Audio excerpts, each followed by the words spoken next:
Welcome again, ladies and gentlemen, boys and girls. And today I am going to be reading from a book, Her Stories.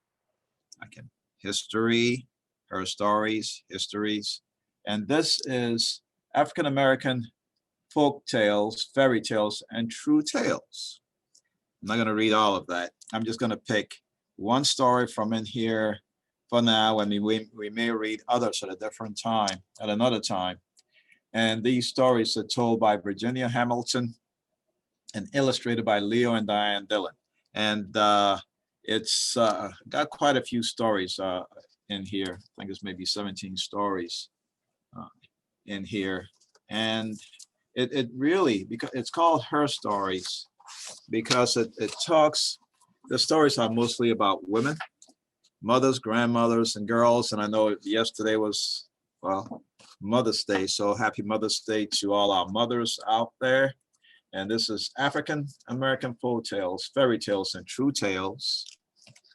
And it begins, it says, well, to our mothers and grandmothers, aunts, and great aunts, to all the women who stood before us, telling us about where they came from, what they saw, did, and imagined. They let us know they stood for us, just like all our mothers and grandmothers stand for us. Talking, they combed our hair, rocked us to sleep, sang to us, told us tales of then and now and tomorrow. They worried about us, they hoped for us, and showed us the way they cared. Just like our mothers care for us, mothers are very special. And every day should be Mother's Day. So we should celebrate our mothers every single day. And so I will go in here and read from one of the fairy tales. And this particular fairy tale here is, and by the way, here's the book cover, and there's the back. This one is called Mom, Bett, and the Little Ones Are Glowing. Mom, Bett, B-E-T-T, and the Little Ones Are Glowing.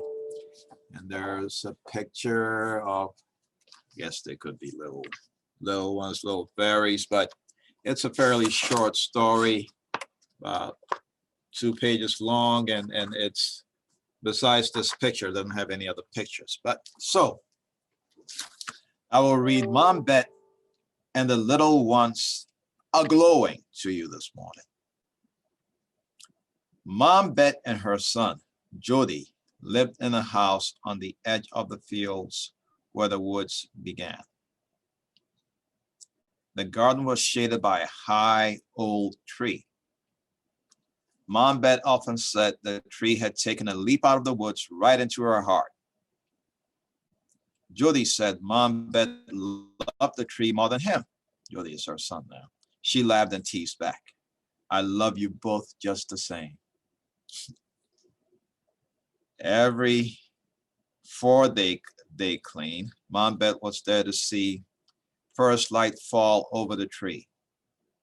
On Friday, seated on her back porch, she waited for the day to gather in the leaves. Friday was the day when Mom, Bett, and all the other folks on down the lane kept out of the fields. They stay out of the fields on Fridays. Folks said Friday work was bad luck too. Stay at home though, and something good may happen, Mom, Bett told Jody. Every Friday, Jody would say, I'm waiting for something good. Jody was a kindly young fellow for true. Just before dawn this Friday, Mom, Bett sat, a cup of tea next to her on the top back step. Her garden of hollyhocks, zinnias, snapdragons, tomatoes, pole beans, and cabbages was in shadow. Then the gentlest fordawn came in, first in the corners. This is the evening is coming. Then shining on the flowers, well, the morning is coming.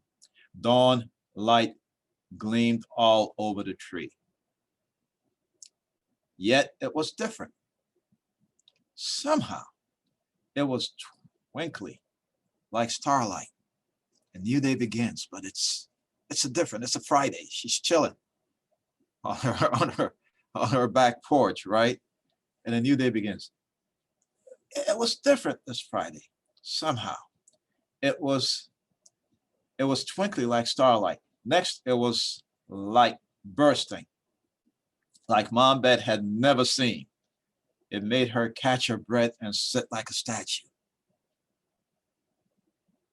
The whole tree lit up like a Christmas tree. Streaking lights breathed itself in with a gentle sigh. It poured from the top of the sky to stream down the tree trunk, spreading along every branch. This tree begins to twinkle and shine. Floating down with it came these perfect little ones. There were glowing little girl ones and little boy shapes, just the happiest, little delicate ones. They rode like streams down and sprang on the blades of grass. They lounged on the zinnias. Two boy thems is written in some vernacular, sometimes two, kind of a little different English sometimes. Two boy thems lifted dewdrops and tossed them to each other. All thems danced on the leaves. They fluttered and swayed, glowing like fireflies. Not one of them taller than 2 inches. So these are little people coming down the tree, bright, shining. Little hers and hims tippy-toed on cobwebs. Mom Bett told Jody later. Tiny sister and brother ones made cobweb swings on the branches. Oh, what a show they gave. Oh, I can see them, little ones. I'll get up with you next Friday morning, Jody promised. And he did too. Next Friday came, and Mom Bett and Jody sat as still as stumps just for a day, just before the day started. The light gathered, streamed from the blue heaven, and one perfect floating fairy herd came down out of the tree on a light glow. She flitted before them long enough to smile at them, to swing on the cobwebs an instant, and as the sun rose, she tippy-toed up the tree from one leaf to the next, up into the heavenly light. She vanished as if she never was. Was she ever a good luck gift of Friday? Hushed, sitting close there, Mom Bett and Jody talked about it for a long time. That's all.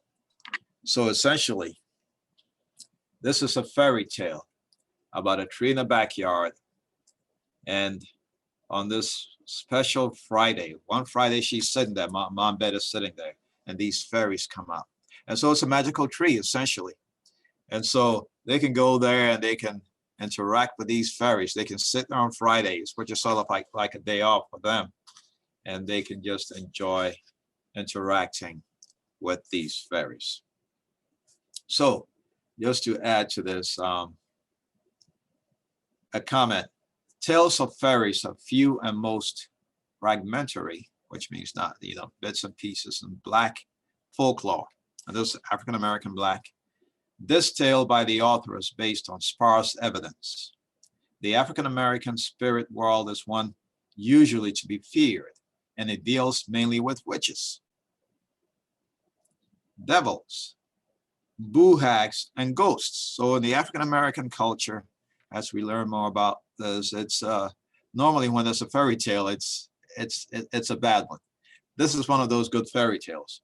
Friday is ominous, which means it's foretells of something possibly bad. But in African American folklore, he who laughs on Friday will cry by Sunday, is the saying they have in African American folklore. So Friday is usually not a very good day, right, in African American folklore. So the saying goes. The saying goes, he who laughs on Friday will cry by Sunday. So the saying goes, day clean is a Gullah word meaning dawn or just before. And Gullah is people from South Carolina who descended from African slaves who were brought here. The Gullahs and the Geechees, and they're in South Carolina, usually around Charleston, Savannah, in that area. And some of them speak a language which is pieces of African languages and English. And this is over 200 years, and they're still here. So the late part of the day is known as day clean. So the early part of the day is day clean is a Gullah word meaning dawn or just before. The late part of a day is known as day clean. The sun is leaning toward the west. So as the day begins and the day ends, we talk about day clean.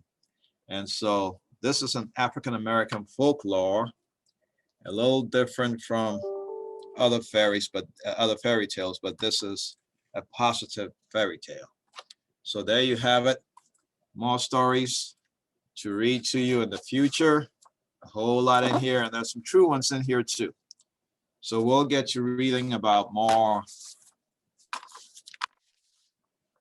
her stories in the future as we learn about other cultures and as some of us learn more about our own cultures, as I'm learning. Thank you, ladies and gentlemen, boys and girls. Have a great day and a great week. Thank you.